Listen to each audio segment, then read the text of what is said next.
दोस्तों, स्वागत है अधिकारी जीएस में। तो इसमें हम लोग देखेंगे अर्थव्यवस्था का जो हमने सब्जेक्ट स्टार्ट किया था उसी के सीरीज में ये अगला लेक्चर है। तो इसके पहले हमने पूंजीवाद देख लिया था कि पूंजीवाद की क्या क्या विशेषताएं हैं, क्या गुण हैं, क्या लाभ हैं, उसके क्या नुकसान हैं। ठीक है। तो पूंजीवाद के कुछ विरोधी हुए। तो पूंजी देखिए, कोई ना कोई सिस्टम आता है तो उसकी में कुछ ना कुछ खामियां होती हैं। तो पूंजीवाद में भी खामी को देखा किसने, कार्ल मार्क्स ने। तो उसने विचारधारा दिया, तो पूंजीवाद के खिलाफ अवधारणा इसको कहते हैं। तो उन्होंने दिया था साम्यवादी विचारधारा। तो उन्होंने ये कहा कि जो पूंजीवाद है ये सिर्फ कुछ लोगों को आगे बढ़ा रहा है, और एक बड़ा तबका जो है जिसको सर्वहारा वर्ग कहते हैं या श्रमिक वर्ग कहा था उन्होंने, कि उनका जो है बहुत नुकसान हो रहा है और उनका शोषण बहुत ज़्यादा हो रहा है। तो सर्वहारा वर्ग को चाहिए कि क्या करे वो, कि जितने पूंजीवादी हैं सबको मतलब भगा दे, खदेड़ दे, या मार के भगाए, या किसी तरह से मगा उसको उनको ख़त्म करे।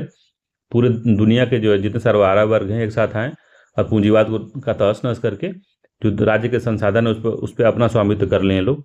ठीक है। तो साम्यवाद जो था वो विश्वास करता था एक राज्य विहीन समाज हो। ठीक है। वर्ग विहीन समाज हो, उसमें वर्ग ना हो, मतलब कि पैसे वाला अमीर और गरीब की खाई ना हो, इसमें सब सब समान हो, एक तरह से आर्थिक स्थिति में सब समान हो। ठीक है। राज्य की अवधारणा न हो, समाज में ऊंच नीच न हो, अमीर गरीब न हो, भेदभाव न हो, विभाजन न हो, कुछ भी ना हो। ठीक है। तो साम्यवाद ये कहता था। तो अब पढ़ लेते हैं आराम से। तो मान लीजिए एक इंट्रोडक्शन था।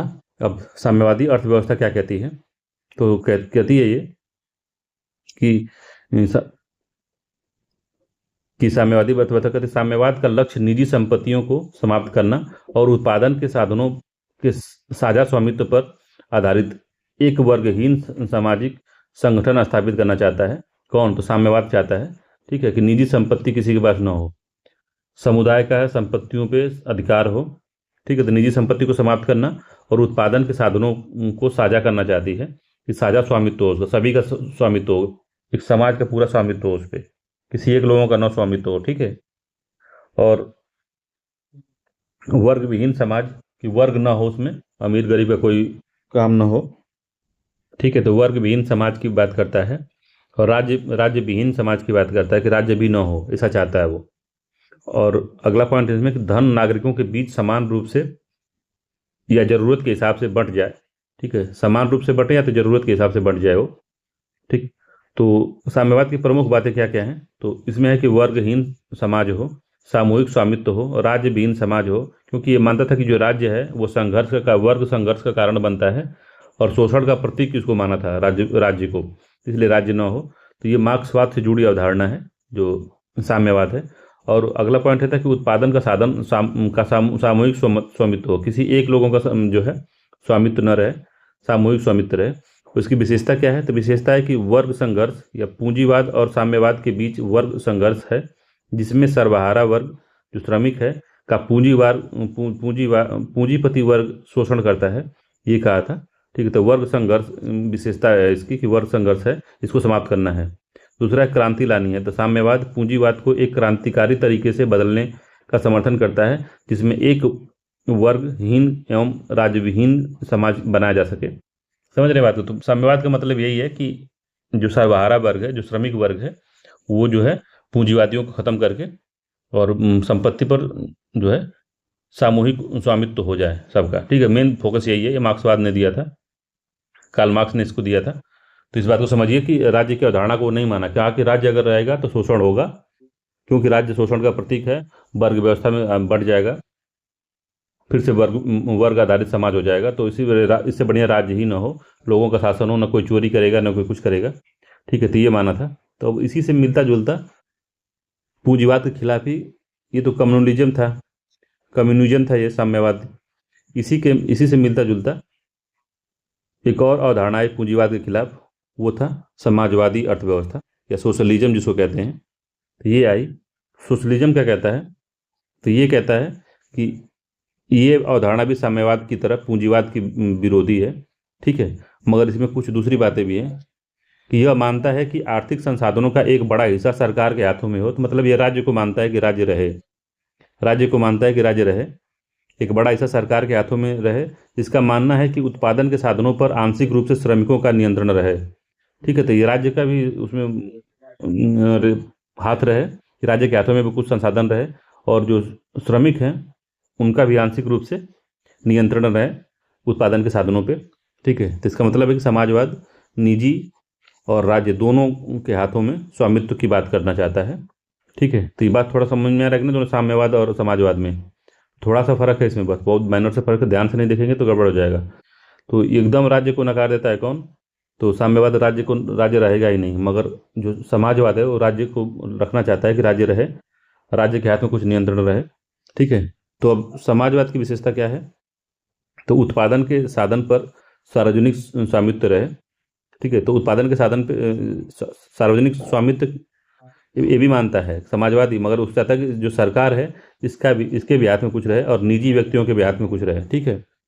अगला है केंद्रीय योजना रहे। तो केंद्रीय योजना का क्या मतलब है? केंद्रीय योजना में सभी प्रमुख जो निर्णय हैं टॉप डाउन तरीके से और एक केंद्रीय केंद्रीय प्राधिकरण द्वारा लिया जाए। उदाहरण के लिए जैसे भारत में योजना आयोग है। ठीक है। तो योजना आयोग एक डिसीजन लेगी, फिर वो टॉप से डाउन में पूरा जो है योजनाएं जाएंगी। तो केंद्रीकृत योजना रहे। ठीक है। अधिकतम सामाजिक लाभ हो। तो अधिकतम सामाजिक लाभ कैसे होगा? तो धन का वितरण एक प्रमुख लक्ष्य होता है और धन उत्पादन नहीं है। ठीक है। ये कहता है अधिकतम सामाजिक लाभ हो, समाज को मैक्सिमम लाभ हो किसी तरीके से। ठीक है। प्रतिस्पर्धा का अस्तित्व नहीं। तो उपभोक्ताओं के पास सीमित विकल्प होता है इसमें। समाजवादी अर्थव्यवस्था की विशेषता है, तो इसमें जो है सीमित विकल्प होता है। जो जो राज्य बना देगा उसको इनको लेना है। ठीक है। इसमें पूंजीवाद की तरह से बहुत ज़्यादा वैरायटी नहीं है। ठीक है। प्रतिस्पर्धा का अस्तित्व नहीं है इसमें, प्रतिस्पर्धा की बात नहीं है। जो सामान जो सरकार ने बना दिया उसी को आपको लेना है, समझिए बात को। इसमें जो है कंपटीशन नहीं है। ठीक है। और आय की समानता है इसमें। निजी संपत्ति और उत्तराधिकार का कानून है, तो अत्यधिक विनियमित होता है। और जो है, तो जो उत्तराधिकार का जो कानून है या निजी संपत्ति का कानून है वो अत्यधिक विनियमित होता है, अधिक रेगुलेशन होता है, रूल रेगुलेशन होता है, या तो वो बिल्कुल मौजूद नहीं होता है। आय की समानता जो होती है। अवसर की समानता है इसमें कि मुक्त स्वास्थ्य, शिक्षा और अन्य सुविधाएं का अवसर सुनिश्चित करता है कि मुक्त सब कुछ रहे। वर्गहीन समाज रहे, तो इसमें कि राज्य की दृष्टि में आर्थिक स्थिति के मामले पर हर व्यक्ति समान हो, तो राज्य की दृष्टि में तो ये अवसर की जो समानता है, ये आय की समानता है, ये इसकी बात कर रहा है। ठीक है। तो ये अवसर की समानता में क्या है कि मुक्त स्वास्थ्य, शिक्षा और जितना भी चीज़ें हैं, जो डेली ज़रूरत की चीज़ें हैं वो सब मुक्त रहेंगी। ठीक है। तो ये कहता है इसमें, तो थोड़ा सा अंतर इसमें है कि ये राज्य को मानना चाहता है, और वो जो जो मार्क्सवादी हैं वो थोड़ा भी नहीं मानते राज्य को, राज्य रहे ही ना। ठीक है। आगे और भी बढ़िया से दिया है, उसमें आपको समझ में पूरी तरीके से आ जाएगा। अगर ये चीज़ समझ में नहीं आ रहा तो नीचे आ जाएगा अंतर जो है। गुण क्या है इसमें? तो असमानताओं की कमी है इसमें। ठीक है। असमानताओं की कमी है कि असमानता नहीं है इसमें। संसाधनों का तर्क संगत आवंटन हुआ है इसमें। ठीक है। तो संसाधनों का तर्क संगत आवंटन मतलब केंद्रीय प्राधिकरण वितरण की योजना बनाता है जिसमें बर्बादी कम होती है। ठीक है। असमानताओं की कमी का मतलब अमीर द्वारा गरीबों और संसाधनों को की शोषण की अनुमति इसमें नहीं है। ठीक। और व्यापार चक्र का अंत होता है इसमें। व्यापार चक्र का अंत का मतलब ये हुआ कि कम आर्थिक उतार चढ़ाव होता है, क्योंकि आर्थिक विकास की योजना एक केंद्रीय प्राधिकरण द्वारा बनाई गई है। तो जो है सामान में बहुत ज़्यादा भाव घटता बढ़ता नहीं है, तो व्यापार चक्र का अंत हो जाता है इसमें। सामाजिक स्वामित्व को बढ़ावा मिलता है इसमें। ठीक है। तो धन संपत्ति का वितरण राज्य द्वारा निष्पक्ष तरीके से किया जाता है, तो सामाजिक स्वामित्व का इसमें बढ़ावा मिलता है। अवगुण है, कुछ गड़बड़ी इसमें है। तो लाल फीताशाही, तो लाल फीताशाही का मतलब कि अक्षमता होती है, भ्रष्टाचार होता है, पक्षपात हो जाता है इसमें। अगर राज्य अब पूरा एक मान लीजिए हमारे उत्तर प्रदेश में योगी जी ऊपर बैठे हैं, अब नीचे जो अधिकारी हैं वो घूस लेके आपको पैसा दे रहे हैं या संसाधन का आवंटन घूस लेके कर रहे हैं, तो लाल फीताशाही थोड़ा बढ़ती है इसमें। ठीक है। प्रोत्साहन की अनुपस्थिति होती है। तो कोई भी यहाँ पे स्किल आपके पास बढ़िया है तब भी आपको कोई प्रोत्साहित नहीं करेगा, क्योंकि अब अगर एक गधा है उसको भी उतना ही पैसा मिलेगा, उतना ही भी लाभ मिलेगा, और आप जो कितना भी पढ़ लिखे, कितना भी ब्रिलियंट है, तो आपको भी उतना ही मिलेगा। किसी स्किल में आप आगे हैं तो आपको प्रमोट नहीं किया जाएगा, तो उसमें प्रोत्साहन नहीं मिलता, इसकी अनुपस्थिति रहती है। चुनने की सीमित स्वतंत्रता रहती है। तो चुनने के लिए बहुत स्वतंत्रता नहीं रहेगी आपको कि कोई सामान चुन सकते हैं आप, और जो सरकार देगी उसी को ले लेना है बस। शक्ति का संकेंद्रण होता है। तो शक्ति का संकेंद्रण का मतलब कि जो सरकार है जिसके हाथों में संसाधन है वही सबके में बराबर बराबर बांट रही है, तो सरकार के पास बहुत ज़्यादा पावर रहती है इसमें। ठीक है। तो केंद्रीकृत पावर है इसमें। और सेवा की खराब गुणवत्ता होती है। तो सेवा जो है, जैसे बता रहे हैं, खराब गुणवत्ता मतलब भ्रष्टाचार, जो कुछ भी सेवा देगा उसको लेना पड़ेगा, बस टूटी रहती है। देखिए बीएसएनएल का कैसा ऑफिस रहता, बीएसएनएल का स्थिति कैसी थी, खराब हो गया, बर्बाद हो गया एकदम से। एयर इंडिया कैसी थी। जितने सरकारी, अभी नहीं कहते कि सरकारी बाबू है भाई, कोई काम नहीं करते हैं, सोते हैं सब। देखिए अभी इस कुछ योगी नहीं थे, इससे पहले शिक्षा की व्यवस्था देखिए, शिक्षा किस तरह से थी। जो शिक्षक थे जाते ही नहीं थे, मगर अब तो एकदम कुत्ते की तरह दौड़ते रहते हैं, एकदम भागते रहते हैं बेचारे। एकदम परेशान हो गए हैं इसमें कि हमेशा आपको बायोमेट्रिक लगाना है। ये सब चीज़ें बहुत थोड़ा सा परेशानी है उन लोगों को। पहले इतनी सहूलियत नहीं थी उन लोगों को, मतलब पहले बहुत ज़्यादा सहूलियत थी, अब सहूलियत एकदम से ले ली है, एकदम बेकार कर दिए हैं स्थिति। बेकार मतलब कि एक तरह से सही भी हुआ है कि आपको अगर 60-70 हज़ार, 80 हज़ार, 90 हज़ार मिल रहा है तो आपको अटेंडेंस देनी ही पड़ेगी, आपको पढ़ना ही पड़ेगा। तो थोड़ा योगी जी टाइट किए हैं इस मामले में, तो थोड़ा सा भाग दौड़ बढ़ गई है। ठीक है, तो ये पूरा है। तो अगर इसमें समझ में नहीं आया है आपको, तो सेवा की खराब गुणवत्ता कब था, जब जब इससे पहले बहुत खराब थी, जैसे अभी भी खराब है। जैसे कि अभी इफ़को से आप जाएंगे अब यूरिया डाई लेने, तो सरकारी कंपनी है तो उस हिसाब से आपको नहीं मिलेगा। कभी जाएंगे गोदाम पे तो रहेगा ही नहीं। कभी बस, सरकारी बस में चढ़ी खड़बड़ाती रहती है, खड़ खड़ खड़ करती रहती है, उसमें बैठे रहिए, सीट टूटी हुई है, कुछ और दिक्कत हुआ है। तो बहुत दिक्कतें आप समझ सकते हैं कि सेवा खराब रहती है उनकी। वहीं प्राइवेट में बढ़िया सेवा रहती है।